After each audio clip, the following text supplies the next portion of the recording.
네, 안녕하세요. 오늘은 지금 앞으로 어떻게 해서 살아야 될지 고민하는, 어떤 직업을 가져야 되는지 고민하는 그런 저보다 한 10년에서 20년 정도 그런 어린 친구들한테 제가 꼭 해주고 싶은 말이 있어서 영상을 켰습니다. 그러자면 내가 누군지 좀 말씀을 드려야겠죠? 저는 지금 이제 10년 차가 지나고 있는 변호사고요. 또 부동산을 운영하고 있는 공인중개사이기도 합니다. 좀 특이하다면 특이하죠. 저 같은 경우는 학창 시절에 공부에 소질이 있는 아이는 아니었어요. 그럼 공부에 소질이 없는데 어떻게 변호사가 됐느냐? 소질이 없어도 엄청 열심히 하면은 공부는 시험은 잘 보더라고요. 엄청 열심히 하면.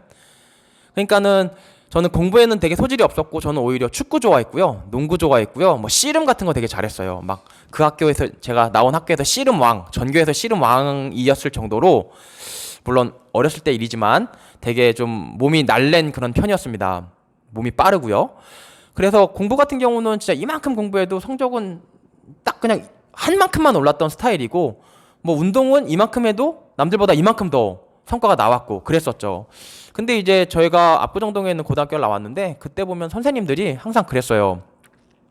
야, 막 공부 시간에 수업 시간에 자고 있는 애들 보면은 야, 너 그렇게 맨날 잠만 자다가는 공부 잘하는 애 서울대 간 애들하고 너 이제 사회 나가면 같이 밥 먹을 일도 없다, 얼굴도 못 본다 라고 맨날 말씀하시는 분이 계셨어요. 기술 선생님이었는데 근데 그 선생님 때는 실제로 그게 맞았나 보죠. 본인 살 때는 이제 그랬으니까 이제 학생들한테 그렇게 얘기를 해준 건데 시대가 엄청나게 빨리 변하잖아요. 그래서 되게 주의해야 될 게 자기 살았을 때 얘기를 함부로 어린 친구들한테 해주면 안 돼요. 그 친구들이 사는 세상은 또 다른 세상이란 말이에요. 근데 자기 때 얘기만 맨날 한단 말이지. 그게 뭐 나 때는 말이야 뭐 요즘 꼰대 라떼라고 맨날 이제 비아냥거리는데 그 말이 맞아요. 그래서 저는 어 제가 딸 한 명을 키우는데 절대 누군가한테 제가 어땠다고 얘기를 못해요. 어떻게 변할지 모르기 때문에. 그리고 내가 이래야 한다라고 누군가한테 어린 친구들한테 얘기했는데 걔네들이 그 말만 믿고 그렇게 했어. 근데 세상이 바뀌어서 더 이상은 그렇게 하면 안 돼. 안 됐는데도 불구하고 그렇게 해서 그 친구가 힘들어하면 내가 책임질 수가 없잖아요. 그러니까 내가 살아보니까 절대 누구한테 이래라 이렇게 해야 된다라고 말할 수 있는 게 정말 없어요. 뭐 책 많이 봐야 된다. 요 정도는 내가 말할 수 있겠어. 세상이 어떻게 변해도 어쨌든 말하고 듣고 읽고 써야 될 거잖아요. 그래야지 내가 지식을 습득하잖아요. 눈을 감고 사는 세상이 올까요? 눈은 뜬단 말이에요. 뭐 글을 쓰지 않는 세상이 올까요? 글은 쓴단 말이에요. 뭐 인터넷으로 쓰든 뭘로 쓰든. 그리고 말하지 않는 세상이 올까요? 말은 한다고요. 그래서 책 많이 봐라. 그리고 좋은 얘기 많이 해주고 뭐 그런 거 외에는 제가 이렇게 해라. 직업은 뭐를 해라. 모르겠어요. 그럼 이 영상을 왜 켰느냐? 누군가한테 나한테 이렇게 말을 해준 사람이 있었더라면 내가 이렇게 잘못된 길로 가지 않았을 텐데 돌아가지 않았을 텐데 라는 말을 해주려고 여러분들한테 영상을 키는 겁니다. 그래서 저는 아까 제가 공부에 되게 소질이 없던 아이라고 말씀을 드렸는데 그래서 이제 공부도 잘 못하진 않았지만은 그냥 어느 정도만 했어요. 솔직히 그랬는데 이제 자꾸 뭐 그때만 해도 대학 잘 가는 게 막 지상 과제처럼 돼 있었으니까 공부를 엄청나게 열심히 했죠. 소질도 없는 애가. 그래서 이제 연대를 갔고 연대 가서도 공부를 엄청나게 열심히 했어요. 그게 전부인 줄 알았죠. 그때만 해도 이런 말 해주는 사람이 없었어요. 공부 잘해서 변호사 돼 갖고 막 그러면 다 돈 잘 벌고 잘 사는 줄 알았어요. 그러다 이제 큰 코를 다쳤죠. 그래서 이제 공부를 했는데 뭐 얼마큼 열심히 했냐? 연대 다니는 사람들이나 연대 출신들 알 거예요. 지금도 그런지 모르겠는데 저 때는 상위 각 단과대별 1% 안에 들면 총장님이 밥을 사주는 그런 세리머니를 했어요. 부모님들 초청해갖고 총장님 공관에서. 그래갖고 막 공부 잘하는 선배야 저 선배 막 총장이랑 밥 먹은 선배야 막 이런 말이 있었거든요. 이제 최우등상을 수상을 하면 그래서 저도 최우등상 받고 총장님하고 밥도 먹고 막 그때까지만 해도 또 막 공부를 잘하니까 또 막 엄마 아빠가 칭찬해주고 그러니까 또 공부가 전문지알고 엄청 공부만 했어요. 그러다가 이제 로스쿨에 진학을 했어요. 저는 로스쿨에 진학을 해서 그리고 또 그때만 해도 막 변호사 뭐 또 회계사 이때의 인기가 지금이랑 달랐어요. 뭐 그때는 진짜 뭐 엄청나게 인기가 지금보다 훨씬 많았거든요. 그러니까 사람의 인식이 이 시대 변화를 못 쫓아가요. 옛날에 머물러 있는 사람들이 많고, 그러니까 옛날에 머물러 있으면 함부로 누구한테 이렇게 저럴라 인생을 좌지우지하는 얘기를 하면 안 돼요. 근데 이제 그러면은 저도 반성하죠. 누군가가 나한테, 제가 여러분들한테 하는 얘기를 안 했을까요? 했을 수도 있어요. 성우야, 뭐 앞으로는 너가 잘하는 걸 해야 되고 했을 수도 있는데 제가 안 들었을 수도 있어요. 저도 보수적이고 고정관념이 강해서 뭐 변호사, 법률가, 판검사, 우리 사회에서 지금까지 잘 살았고 최고다, 이것만 머릿속에 있어서 남들이 얘기했는데 안 들렸을 수도 있어요. 그 부분은 저도 반성을 합니다. 그러니까 여러분들도 혹시라도 안 들리시더라도 이거는 꼭 들어보세요. 여러분들보다 15년 먼저 간 선배가 너무 고생하고 하는 얘기니까 꼭 들어보세요. 그래서 이제 변호사 되면 잘 산다더라 라고 해서 갔어요. 그리고 제가 생각할 때 저는 변호사하고도 잘 맞았어요. 그거는 사실이에요. 소질이 있었어요. 제가 원래 말을 논리적으로 하는 걸 되게 좀 즐겼고 논리적으로 말도 잘 합니다. 그래서 변호사라는 게 결국은 남을 설득하는 일이거든요. 이러이러해서 내 사실관계를 모아보니까 이러이러한 사실이 옛날에 발생했네. 근데 이러이러한 사실일 때는 법을 보니까 이렇게 쓰여 있는데 이럴 때는 너가 얘한테 돈을 얼마를 줘야 되잖아요. 이러이러하니까 이건 이렇게 봐야 돼요 라고 결국은 설득하는 일이에요. 변호사라는 게. 우리나라는 판사를 설득해야 되고 미국 같은 경우, 일본 같은 경우는 배심원들을 설득을 해야 되죠. 그러니까 상식에 부합하게 설득하는 일인데 저는 그거는 정말 잘할 자신이 있었어요. 그래서 소질에도 맞고 내가 이만큼 열심히 하면 이만큼 잘할 자신이 있었고 그때는 자신이 있었어요. 그 두 번째, 또 그게 돈도 잘 벌고 사회적 지위가 있다고 하니까 저는 글로 갔죠. 가서도 엄청나게 열심히 공부를 했어요. 공부를 하면서 드는 생각은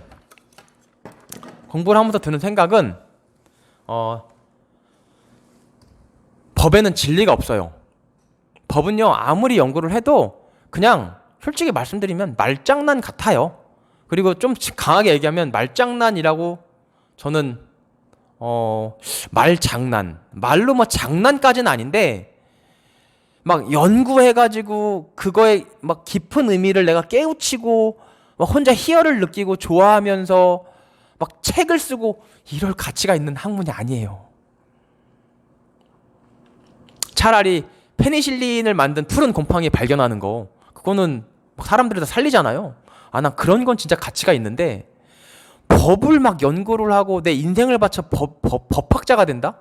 진짜 죄송한 얘기인데 법학자는 뭐를 할까? 무슨 일을 하는지 모르겠어요. 안타깝다고 저는 생각을 하거든요. 그래서 여기 적었듯이 너무 깊이 있게 고민할 가치가 없는 학문이었어요. 열심히 해보니까 드는 생각이 그래요. 근데 저는 그것도 모르고 또 엄청나게 열심히 했어요. 열심히 했는데 이제 뭐 드는 생각이 이제 먹고 살아야 되잖아요. 먹고 살아야 돼서 저는 이제 처음에 이제 군법무관이라고 이제 군대 내에서 수사랑 재판을 하는 업무를 하는 사람들이 있거든요. 군인인데 이제 수사랑 재판을 해요. 이제 그걸로 3년을 제가 갔습니다. 3년을 가서 이제 열심히 군법무관으로 일을 하면서 이제 그때 당시 판사를 변호사들 중에 이제 판사 지원을 해가지고 판사를 가거든요. 그때는 이제 판사를 시험 봐서 뽑았어요. 그때 2014년, 2015년 이랬는데 이제 솔직히 그때 약간 현실을 깨닫게 되는 거죠. 변호사가 굉장히 일단 그때는 지금보다 훨씬 어렸기 때문에 30대 초반이었기 때문에 그냥 막연한 불안감이었어요. 변호사가 돈을 잘 벌 수 없다. 그리고 세상이 나한테 바라는 거는 돈을 잘 버는 거. 이 돈을 잘 버는 건 여러분들이 가장 사랑하는 부모님도 여러분이 돈을 잘 벌길 원하시고요. 여러분들에게 더 중요한 사랑하는 남자친구, 사랑하는 여자친구도 여러분이 돈을 잘 벌길 원하시고요. 여러분들이 더 사랑하는 여러분들의 자녀들도 여러분이 돈을 잘 벌기를 원해요. 가장 원하는 건 돈을 잘 버는 거예요. 일반적으로요. 그러니까 되게 솔직한 게 필요해요. 되게 솔직해야지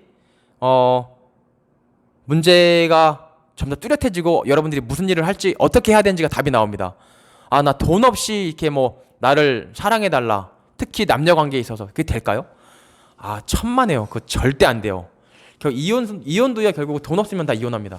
그래서 그 얘기는 그냥 나이브한 얘기는 접어두시고요. 그래서 이제 변호사가 막연하게 돈을 잘 벌 수 없을 것 같다. 왜냐면 내가 원서를 넣어보면 원서가 다 떨어져요. 우수수 뭐 대형 로펌 같은 데는 내 원서를 뜯어나 보는지도 의심스러울 만큼 우수수수 떨어져요. 아, 이 사람들은 나한테 별로 생각이 없구나. 관심이 없어요, 일단. 그래서 판사 시험 공부를 준비를 합니다. 판사 시험 공부를 준비를 했는데 이제 저때 2014년 제가 2번이나 떨어졌거든요. 판사 시험을. 2014년에 제가 판사 시험을 첫 번 떨어졌는데 그때는 대법원에서 최종 면접이 있어요. 판사가 뭐 민법 시험 보고 형법 시험 보고 무슨 구술형 면접 시험, 서술형 시험 쭉쭉쭉 통과해서 한 7개 정도 합격을 하면 최종 면접까지 가는 거고, 그때 당시에 최종 면접에 정확히 최종에 37명 판사를 뽑았고 43명인가 44명인가 하여튼 40명대 정도의 최종 면접 들어온 이제 합격자들이 최종 면접을 본 걸로 제가 알고 있어요. 근데 제가 이제 정말 치열한 경쟁을 뚫고 얼마나 공부에 소질도 없는 애가 고생했겠어요. 진짜 공부에 소질도 없는 애가 정말 고생 많이 해갖고 최종 면접까지 뚫고 간 거예요. 근데 최종 면접에서 또 떨어졌어요. 최종 면접에서 떨어졌는데 어쨌든 떨어지고, 시험이라는 건 all or nothing이잖아요. 떨어지면 아무것도 없는 거예요. 뭐 내가 이만큼 열심히 했는데 다 쓸모없는 얘기죠. 그래서 어쨌든 떨어지고 나서 이제 드는 생각이, 법은요 가성비가 안 좋아요. 가성비가 뭘까요? 가격 대비 성능비잖아요. 가격은 뭘까요?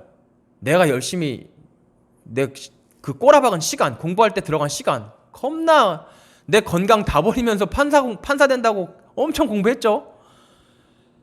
이렇게 들어간 내 가격이에요. 내 노력. 그거 대비 성능이 어떨까요? 말하기 참 민망할 정도의 성능이었어요. 그러니까 근데 그 성능이 그렇게 안 좋을 수밖에 없는 게요. 이미 여러분들보다 한 15살 정도 많은 사람들, 그 사람들은 솔직히 말씀드리면 여러분들 제일 싫은 게요. 여러분들이 돈 잘 버는 게 싫어요. 이걸 여러분들이 아셔야 돼요. 여러분들이 잘 되라고 이렇게 응원하고 도와주는 사람들은요, 여러분들 부모님들하고 여러분들 정말 베프랑 피 섞인 진짜 형제자매, 넓게 봐야 형제자매랑 직계 좀비속 정도인 거지, 다른 사람들은 여러분들을 어떻게 싸게 써먹을까 생각합니다. 다 그래요. 그래서 여러분들이 변호사 됐다는 또는 의사 됐다는 전문직들, 의사 됐다는 이유만으로 내가 볼 때 내가 예컨대 나이가 한 50이야. 근데 막 20살 파릇파릇한 애들이 막 크고 있어. 근데 걔네들이 공부 좀 잘한다고 내가 갖고 있는 재산보다 걔네들이 훨씬 많은 재산을 빠른 시간 내에 축적하는 걸 바라는 50대가 있을까요? 근데 그 50대들이 다 변호사 얼만큼 벌게 만들자, 의사 얼만큼 벌게 만들자, 전문직들은 다 그 어느 정도 소득을 그냥 설계를 해요. 국회의원 단계에서. 근데 이제 그거 줄이려고 하면은 막 의사협회는 난리 나죠. 막 머리 깎고 막 항의하고 막. 근데 꼭 의사협회들이 그렇게 말하자면은 집단 행동 해가지고 그 의사들이 돈을 잘 버는 것만은 아니에요. 왜냐면 집단 행동 해도 그냥 확 국민 대다수가 그냥 돈 못 벌게 하게 만들겠다라고 그러면 그냥 법이 통과돼 버리는데, 의사 선생님들이 열심히 진료를 함으로써 치료받는 사람들은 그쪽 편을 들어준다는 거죠. 그러니까 의료보험료를 좀 비싸게 유지하더라도 그 병원비를 조금 내게 하는, 병원비가 싸지니까 사람들이 병원에 많이 가고 병원에 많이 가니까 의사들이 돈을 많이 버는 거거든요. 그게 다 맞물려 있어요. 그래서 무슨 얘기냐면 의사들이 돈을 많이 벌기를 원하는 세력들이, 일반 국민 세력들이 있어요. 그 사람들이 왜냐면 치료를 받아야 되니까, 치료받는다는 얘기는 건강보험료를 빵빵하게 해달라는 거고, 건강보험료를 많이 내면 치료비가 싸지고, 그러면 치료비가 싸니까 병원에 많이 가고, 그러면 의사들이 돈을 많이 벌거든요. 그래서 그런 그리고 한편으로 수긍이 되죠. 내가 불치병인데 그래도 좀 싸게 치료받고 싶다. 그런 사람들이 있으니까 그게 지금 어느 정도 의사의 소득이 유지가 되는 건데, 법률가 같은 경우는 사실은 그렇게 법률가들이 돈을 많이 벌므로써 혜택을 보는 계층이 없거든요. 그렇기 때문에 어쨌든 굉장히 나빠졌어요. 소득 수준이 이제 로스쿨 돼서 변호사가 늘어나면서 굉장히 소득 수준이 다 서로 나눠 먹어야 되니까 소득 수준이 많이 떨어졌고, 그런 상황에서 공부는 진짜 열심히 했는데 성능이 너무 안 좋고, 그러니까 제일 먼저 정말 좀 자괴감도 많이 들었고요. 정말 많이 힘들었어요. 그리고 그러면 너가 그렇게 열심히 공부했으니까 그럼 공부 열심히 했으니까 실력이 그렇게 좋아졌으면 아니 시장 나와서 그럼 그 실력이 쌓였으니까는 돈 많이 벌 수 있는 거 아니냐? 그렇지가 않아요. 그러니까는 하다못해 칼국수를 팔고 붕어빵을 팔고 아니면 뭐 옷을 수선하고 뭐 요즘 명품 수선집 이런 거 되게 유행하잖아요. 명품 수선을 열심히 하면 정말 실력이 있으면 그 사람들이 시장에서 돈을 많이 벌어요. 자, 칼국수를 맛있게 팔아도 한 달에 2천만 원씩 버는 사람도 많고요. 제가 부동산을 하잖아요. 그러니까 잘 알고 있는데 하고 자 부동산도 열심히 하고 손님들한테 신뢰감 있게 하면 한 달에 2천만 원도 벌고 막 그래요. 3천만 원 버는 사람도 있고 그 명품 수선하는 사람들은 정말 돈 많이 버는 사람들은 많이 벌죠. 잘 아시다시피. 근데 진짜 무서운 게 이 변호사 시장에서는요. 따끈따끈한 변호사가 1등이에요. 따끈따끈한 변호사가 뭘까요? 옷 벗은 지 얼마 안 된 사람. 내가 얼만큼 그거를 법 공부를 열심히 해서 진짜 깊이 있게 고민해서 법리를 알고 있는지는 아무도 관심이 없어요. 내가 지금 소송에 걸리거나 지금 입건이 돼서 수사받게 되면 정말 저 판사 아는 사람들, 저 검사랑 경찰 아는 사람들한테 한마디 해줄 수 있는 사람 없나? 그게 일반적인 근데 누굴 욕할 게 없는 게 내가 끌려가게 돼도 소송 걸려도 일반 사람들이라면 그렇게 생각한단 말입니다. 그래서 내가 법을 얼마큼 공부했는지 관심도 없어요. 그렇기 때문에 따끈따끈한 변호사가 무조건 변호사 중에 1등이다. 옷 벗은 지 얼마 안 된 사람들. 그런 시장에서 제가 지금까지 열심히 해온 게 도대체가 무슨 의미가 있겠어요. 그러니까 한마디로 좀 허탈한 거예요. 그러니까 내가 그냥 삽질한 거야. 삽질. 한 3, 4년, 5년, 6년을 그냥 삽질해가지고 그냥 내가 버린 건 시간과 건강밖에 없었어요. 그래서 여러분들 혹시라도 법률가를 꿈꾸는 친구들이 있다면 꼭 잘 생각해 보세요. 그리고 그래도 나는 법률가가 맞을 것 같아 라고 하면 그렇게 열심히 공부하지 마세요. 열심히 공부하면 남는 거는 지친 몸과 어떤 세상에 대한 어떤 억울함? 그런 것밖에 안 남아요. 그러니까 절대 열심히 공부하지 마세요. 딱 받을 만큼만 앞으로 받게 될 만큼만 공부를 하시고 그래도 뭐 운 좋게 뭐 여러 가지 능력이 좋은 분도 있고 뭐 백이 좋은 분도 있고 다양한 어떤 루트로 뭐 대형로펌 가시는 분들도 계세요. 물론 능력으로 가시는 분들이 많으시겠죠. 하지만 그렇다고 하더라도 가성비가 안 좋은 건 마찬가지예요. 여러분들 잘 보시잖아요. 이 시대가 많이 바뀌었기 때문에요. 돈은 정말 어느 분야든지 그 분야에서 상위권으로 가면 똑같은 정도로 잘 벌어요. 다시 말해서 변호사에서 10% 안에 들으나 그 마라탕 업계에서 외식 업계에서 10% 안에 들으나 돈을 똑같이 많이 벌어요. 그러니까는 절대 어려운 길을 자초해서 가지 마세요. 그리고 변호사 업계에서 1등 하는 게 얼마나 어려운 줄 아세요? 지금까지는? 어느 시장이나 마찬가지라고요? 천만에요. 부동산 중개업에서 1등 하는 거랑 변호사에서 1등 하는 거랑 차원이 달라요. 변호사에서 1등 하는 애들은 전국 수석한 애들이에요. 수석을 해도 1등을 못 해요. 전국 수석은 얼마나 어려워요. 그러니까 각 산업별로 그 1등 하는 난이도가 있거든요. 근데 1등 하면 버는 돈은 거의 비슷해요. 근데 난이도가 정말 천차만별이에요. 그럼 뭐가 남는 장사예요? 앞으로 그러니까 변호사에서 1등 하기는 점점점 쉬워질 거고 외식이나 이 중개업에서 1등 하는 거는 점점점 어려워질 거예요. 왜냐면 아파트 값도 마찬가지잖아요. 그 옆에 아파트가 올라가면 강남이 뜨면은 마용성도 뜬다고요. 그러니까 무슨 얘기냐면 그러니까 수익률이 좋은 거는요. 시간이 흐르면 효율적 시장 가설 우리 배우잖아요. 효율적 시장 가설 경영학과나 경제학과도 배우잖아요. 다 제값을 찾아가요. 제값을 찾아가기 때문에 어차피 외식업이나 뭐 변호사나 뭐 의사나 뭐나 그 1등 버는 돈이 다 비슷하다면 1등 되기 편한 거는 앞으로 계속 어려워지고 1등 되기 엄청 어려운 거는 앞으로 쉬워진다는 얘기예요. 그래서 지금 변호사가 된다고 하는 거는 나는 변호사가 소질에 맞는데요. 그것도 여러분 배심제 된 다음에 들어가세요. 배심제가 안 되면요, 어차피 따끈따끈한 변호사들한테 소비자들이 가게 돼 있어요. 그걸 누굴 욕할 수가 없습니다. 그럼 나한테는 누가 오느냐? 정말 저렴한 사건들. 물론 10년 차가 됐으니까 옛날만큼 저렴한 사건들은 아니지만 저렴한 사건들이 근데 여러분 너무 힘들어요. 그 정도를 받고 그 정도 노력으로 열심히 사건을 한다?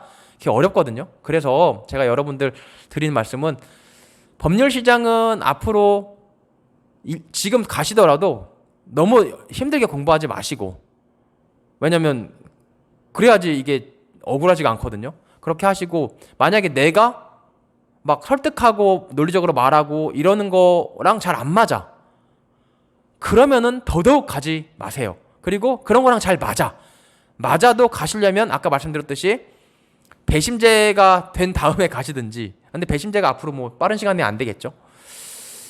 가시더라도 너무 열심히는 하지 마시고, 변호사 자격증을 활용을 해서 또 다른 일을 할 수 있는 게 뭐가 있는지를 항상 고민을 하셔야 됩니다. 그 말씀도 조금 이따 해드릴게요. 네, 그리고 여기 뭐 저것도 능력으로 평가받는 시장은 아니에요. 능력으로 평가받는 시장은 절대 아닙니다. 그리고 사람들이 맨날 그래요. 뭐, 야, 너가 그 정도 했으니까 그래도 그 정도 먹고 사는 거 아니냐.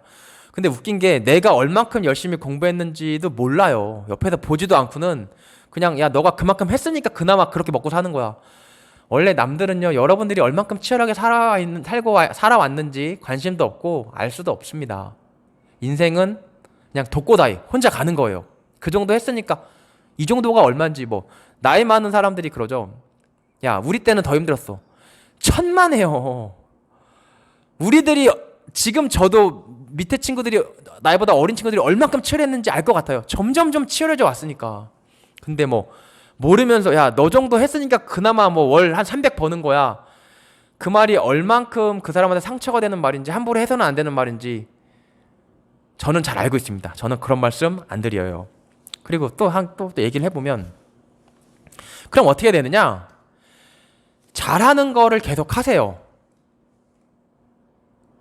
여러분들이 잘하는 거 있죠. 내가 약간 글을 잘 써. 글 잘 쓰는 애들도 많아요. 저희 아는 변호사 중에는 정말 글을 기가 막히게 썼어요. 고등학교 때도 보면, 야, 진짜 글을, 제가 볼 때 얘는 그걸 계속 했으면 해리포터 같은 거 지었을 만한 애예요. 우리 한민족 중에서도 정말 능력 있는 사람들이 있거든요. 저는 얘는 정말 작가를 했으면 최고의 작가가 됐을 거라고 믿어 의심치 않았던 친구가 있어요. 근데 그 친구 지금 변호사 하거든요. 사회법대 가가지고. 근데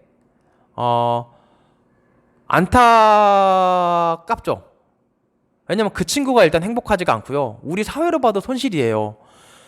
그 친구는 정말 요즘 같은 시대였다면, 요즘은 막 그 웹툰, 뭐 웹소설 해서 막 네이버에도 올리고 카카오에도 올리고 자기가 유튜브에다 올리고 막 이러잖아요. 그래서 돈도 많이 벌고 명예도 얻고 정말 행복한 삶을 산단 말이에요. 저 때도 그런 시대였으면 그 친구가 변호사 안 했을 텐데, 그 친구는 논리적으로 설득하고 말하고 글 쓰고 이러는 건 별로 좋아하던 친구 아니었어요.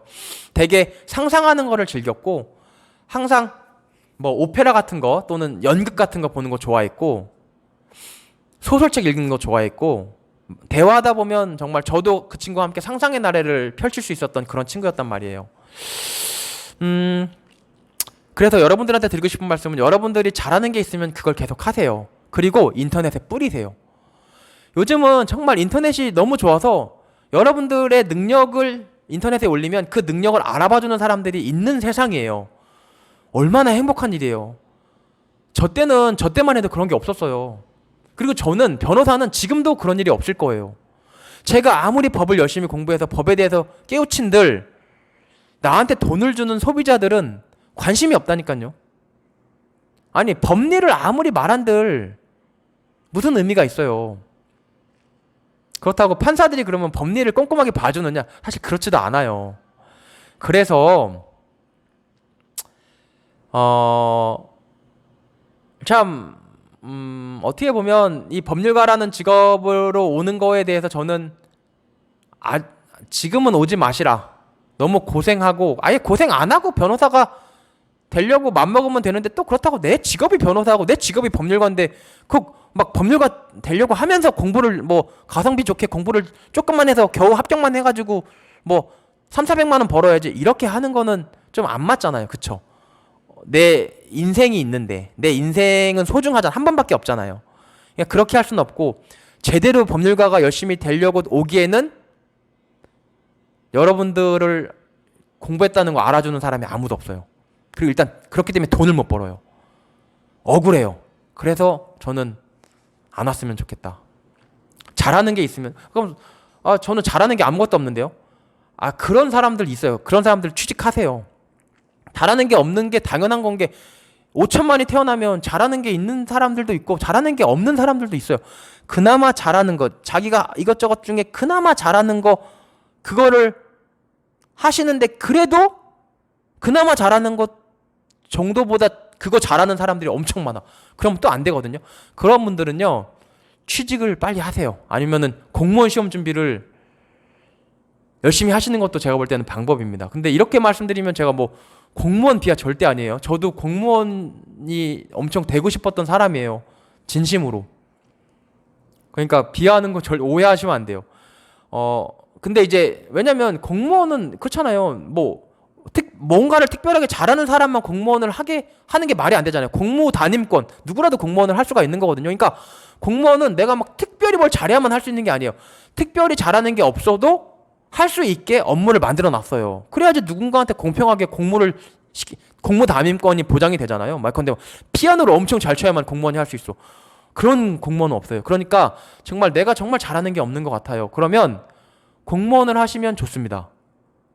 하지만 잘하는 게 있어. 그러면 잘하는 게 있음에도 불구하고 야, 너 서울대 못 가면 서울대 간 애들하고 밥도 못 먹어 라는 잘못된 말을 듣고 서울대를 가고 공무원을 하지는 말라는 거예요. 잘하는 게 있음에도. 잘하는 게 있으면 그걸로 쭉 하시고 그걸 인터넷을 통해서 여러분들을 알아봐주는 사람, 고객을 만나세요. 그러면 정말 부와 명예를 다 가질 수 있고 좋아하는 일을 하니까 정말 행복하고 그게 우리 사회적으로 볼 때도 엄청난 이득이에요. 아니 소설 잘 쓰는 사람이 소설을 써가지고 그게 해리포터처럼 우리나라 예컨대 소설이 돼서 전 세계로 팔리면 우리나라 물건이 또 잘 팔리고 다 같이 부자가 되는 거예요. 그래서 잘 들으셔야 돼요. 저는 직업은 귀천이 없습니다. 직업은 평등해요. 그러니까 그 각 직업들마다 1등 하는 애들은 다 똑같은 정도로 돈을 잘 버는 게 맞아요. 그래서 여러분 잘하는 거 계속 하시고 난 잘하는 게 없는데 어떡해요? 그런 분들은 공무원도 하나의 선택이 될 수 있다. 잘하는 것이 없는 사람들은 라는 걸 말씀드리는 거예요. 대기업 가는 것도 선택이 될 수가 있겠죠. 월급 받는 거, 취직하는 거 그런 것도 선택이 될 수 있습니다. 그리고 마지막으로 지금 이제 27분 넘어가고 있는데 너무 길어지면 또 안 보는데 그래도 한번 켰으니까 말씀을 안 드릴 수가 없어요. 그래서 혹시라도 이 말에 좀 수긍이 되면 여러분들 친구들한테 좀 보내주세요. 야 이거 굉장히 영상이 긴데 1.5배속으로 빨리 들어봐. 이거 30대 후반의 MZ세대에 지금 변호사인데 부동산 하고 있는 어떤 형이 이거 찍고 있는 건데 야 이거 진짜 들어볼만 하다. 진짜 사실인 것 같다. 좀 추천 좀 부탁드릴게요. 그리고 앞으로 여러분 투자가 점점 중요해져요. 투자라는 게 뭘까요?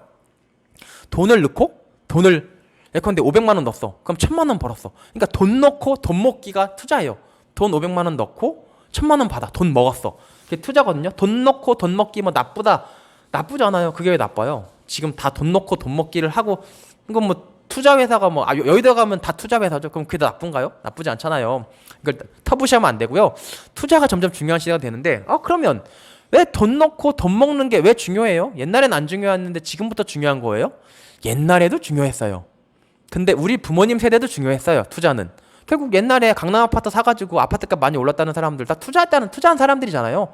옛날에도 중요했는데 앞으로 점점점 더 중요해질 것 같아요. 왜 그럴까요? 결국은 왜 돈을 넣고 돈을 먹어야 되냐면 근로소득이 정체되기 때문이에요. 근로소득은 정체될 수밖에 없어요. 왜 근로소득은 정체될까요? 그러니까 얘가 내 회사를 떠나서 다른 회사로 가지 않을 만큼만 돈을 주기 때문에 근로소득은 정체되는 거고 그 일을 하겠다는 사람들은 엄청나게 많아요. 그럼 왜 그렇게 많아요? 많아요. 그거는 그냥 받아들이시는 게 맞아요. 내가 이 회사 그만두면은 회사에서 나한테 제발 나와주세요 하는 회사가 있나요? 하나도 없죠. 그리고 그걸 뭘 보면 알 수 있어요? 만약에 야 너 아니어도 할 사람 많아. 그럼 딴 사람. 너 아니어도 할 사람 많아. 딴 사람. 그럼 그 제가 할게요. 제가 할게요. 서로 해가지고 그러면 넌 얼마 받을래? 넌 얼마 받을래? 라고 해서 임금이 원래 결정이 된다면 지금보다 훨씬 더 쌀 거예요. 근데 최저임금이라는 제도를 두고 있잖아요. 그 얘기는 뭐예요? 그렇게 하면 너무 일할 사람이 많아서 돈을 못 받으니까 적어도 이만큼은 돈을 줘라라고 최저임금 제도를 해놓는 거라고요. 그 얘기는 결국 최저임금 제도가 아직도 있는 한, 앞으로도 있을 거거든요. 있는 한 일을 하겠다는 사람이 일자리보다 더 많다는 거예요. 그래서 앞으로도 근로소득은 정체될 가능성이 많고 일반적으로 얘기하는 거예요. 그러면 돈을 벌 수 있는 방법은 돈 넣고 돈 먹기, 투자를 해서 돈을 벌어야 되는데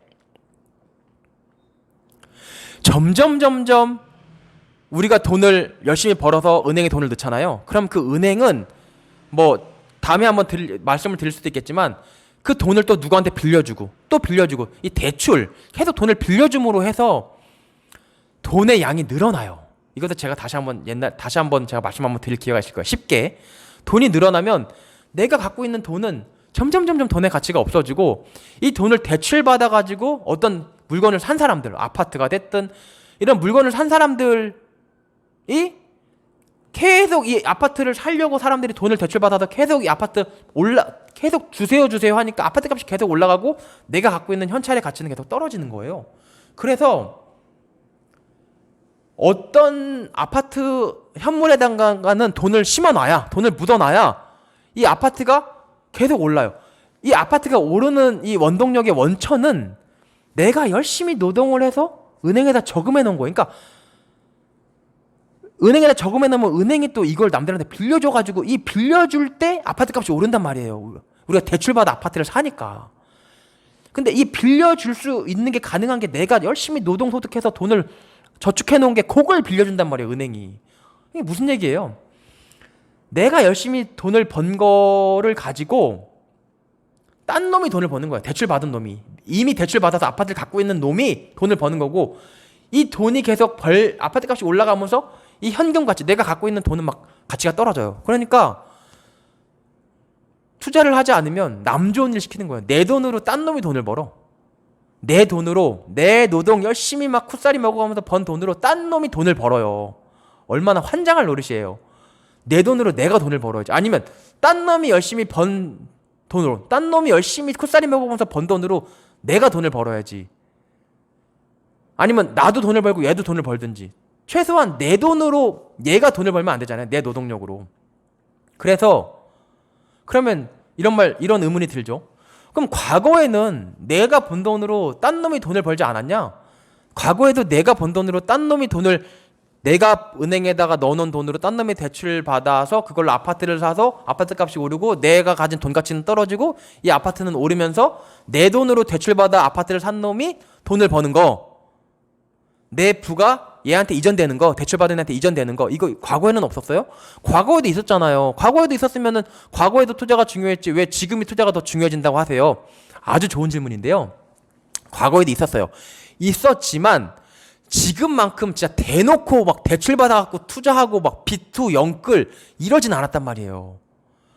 물론 아주 옛날에도 2000년대 초반부터 이제 IT 버블이, 그때 이제 IT 버블이라고 그랬어요. 그때 2000년대 초반부터 2008년 리먼 브라더스까지 그 글로벌 금융위기까지 우리나라 아파트도 쫙 올랐거든요.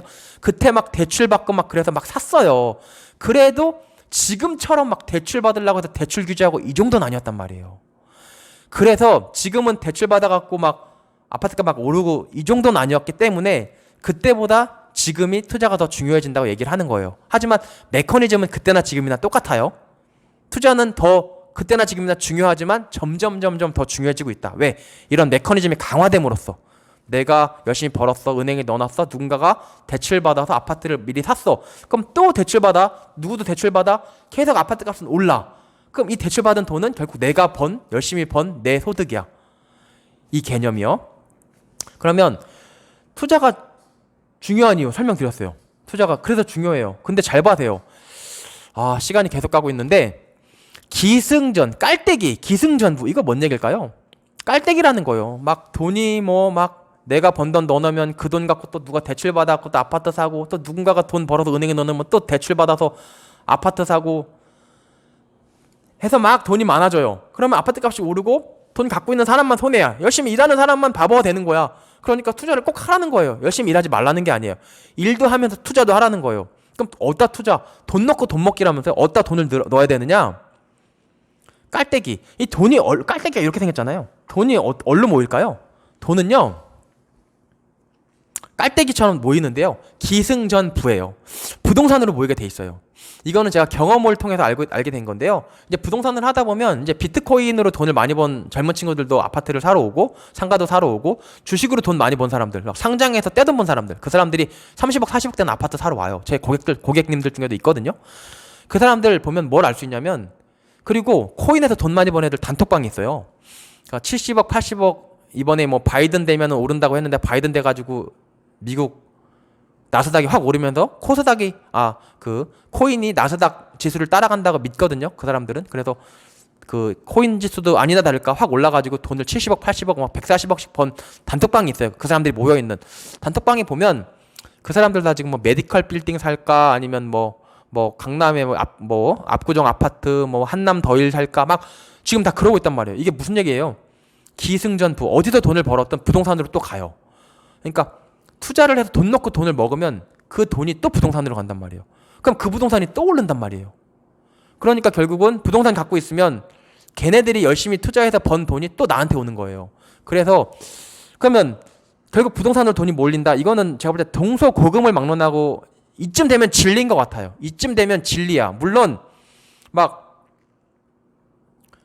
정부에서 막 양도세도 올리고 보유세도 올려서 막 못하게 하려는 건 맞아요. 그리고 못하게도 해야 돼요. 왜냐면 부동산은 누군가 살아야 되는데 가진 사람이 다 가지면 또 그건 또 너무 힘들잖아요. 그러면 막 돈 없는 사람은 월세 내고 월세 내다 끝난단 말이에요.